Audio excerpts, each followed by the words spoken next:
ना तो सहनी बोहनी कर पाए, ना राहुल गांधी की आंधी चली और ना ही तेजस्वी यादव की तेजी उनको जिता पाई। अब आलम यह है कि कांग्रेस के प्रदेश अध्यक्ष राजेश राम खुद ही लटके पड़े हैं।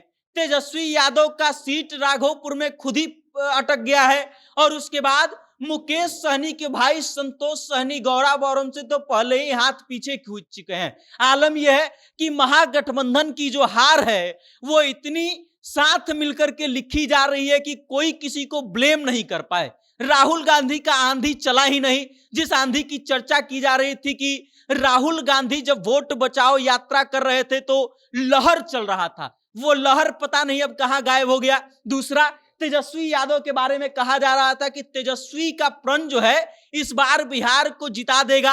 अब तेजस्वी यादव का खुद ही का सीट ऐसा फंसा हुआ है कि लग रहा है कि तेजस्वी यादव जीत जाए तो एक बड़ा काम हो जाए उनके लिए। दूसरी तरफ मुकेश सहनी जिसको डिप्टी सीएम बनना था, 60 सीटों का भाई साहब दावा कर रहे थे ये 60 सीट चुनाव लड़ेंगे, अंत में आकर कहे कि हमको कम से कम 30 सीट तो चाहिए ही और जाकर के बाद में मिलता है 15 सीट। और उसके बाद आलम यह है कि गौराबौरम से अपने भाई को चुनाव लड़वाते हैं संतोष सहनी का।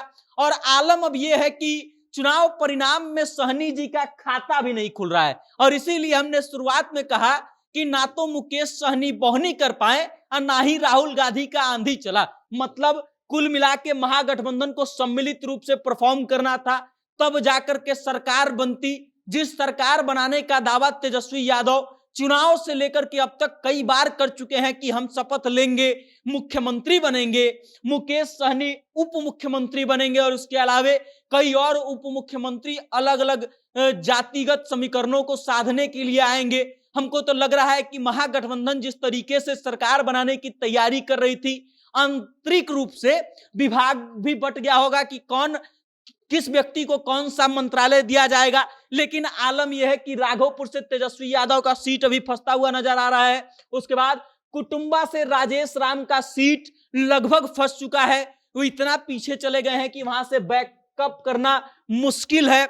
और उसके बाद मुकेश सहनी का खाता तक नहीं खुला है। वो मुकेश सहनी जो ये कह रहे थे कि हमारे पास 6 से 7% वोट है, हम कितना सीट जिता और हरा सकते हैं, वो मुकेश सहनी 0 पर सिमट गए हैं। भाई साहब का खाता तक नहीं खुला है। जहां से चुनाव लड़ रहे थे वहां से कहीं बढ़त नहीं मिली है। आलम ये कि चुनाव से ठीक पहले इनके भाई को अपना नाम वापस लेना पड़ा, ये बैकफुट पर आ गए, राजद के प्रत्याशी को सपोर्ट कर दिए कि हम चुनाव नहीं लड़ेंगे, काहे कि वहां से चुनाव हारते हुए नजर आ रहे थे संतोष सहनी। और अब आलम यह हो गया है कि महागठबंधन जो है वो पूरी तरीके से फ्लॉप साबित हो गई है। जो 143 सीटों पर लगभग चुनाव लड़ रहे थे, 141 सीटों पर तेजस्वी यादव, उनकी पार्टी राजद 25 सीटों पर सिमटती हुई नजर आ रही है। बात करें कांग्रेस की तो ये 3 सीटों पर सिमटती हुई नजर आ रही है। मुकेश सहनी का तो खाता भी नहीं खुला है।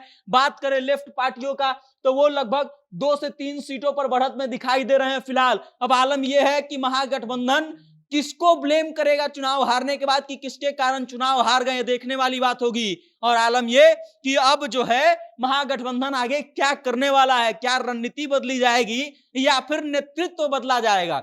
सवाल ये भी है कि जब तेजस्वी यादव का नाम घोषित नहीं किया जा रहा था तब खूब चर्चा हो रही थी कि भाई तेजस्वी यादव को राहुल गांधी सीएम बनाना नहीं चाहते हैं, लेफ्ट पार्टियां नहीं चाहती हैं। अंततः घोषित किया गया और अब तेजस्वी यादव का खुद ही का सीट जो है वो डमाडोल हो गया है, हारते हुए नजर आ रहे हैं। देखना दिलचस्प होगा कि आगे क्या कुछ होता है। बाकी इस खबर को लेकर के आप क्या सोचते हैं, अपनी राय कमेंट करके हम तक भेज दीजिए और देखते रहिएगा जनता जंक्शन। मेरा नाम वेद प्रकाश है। बहुत बहुत धन्यवाद।